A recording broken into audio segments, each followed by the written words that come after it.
Spiritual girlies, you know one thing that I truly just cannot stand, that I've noticed within this conscious, awakened, spiritual community, whatever you want to call it, is I can't stand when people like to point out in another person who's on their, their spiritual journey, who's doing their spiritual work, how they see fit, right? It's not harming anybody else, hopefully. Now, we do have some people who intentionally harm other folks, or unintentionally because they just are not the type of person to do that type of work. However, to the point is, they intentionally point out things that society or the public may deem,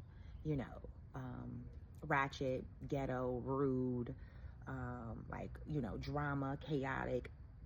Now, before I get to the point, I do want to say there are people who literally just attract fucked up situations to them. There are people who literally attract drama, chaos, dysfunction, disruption, all of that. Just low vibrational states and low vibrational timelines looping again and again and again.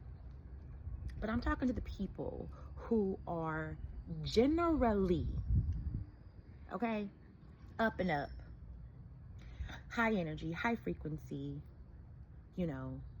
awakened, deep into their spiritual practice, honorable, integral, moral, truthful, transparent, you know what I mean? Very astute, very focused, not perfect, you know what I mean? That have their moments of letting a motherfucker have it.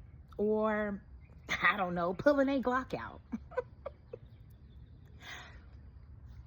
You're going to have instances where that other part of you needs to come out. You're going to have situations where you are going to have to show people to not fucking play with you. And yes, people are going to say, oh, she ghetto. Oh, she ratchet. Oh, look, she out of her character. See, that gaslighting bullshit that they do. People are going to have something to say. At the end of the day, if you do not tap into that shadow part of yourself on some level, in some situations, in some experiences, then you are not fully integrated, and you are a bunch of shit if all you preach is love and light and point out the downsides, the dark sides of others who are truly love and light otherwise. I'm gonna need y'all to get it together and pick a side. I can't stand when y'all do that shit.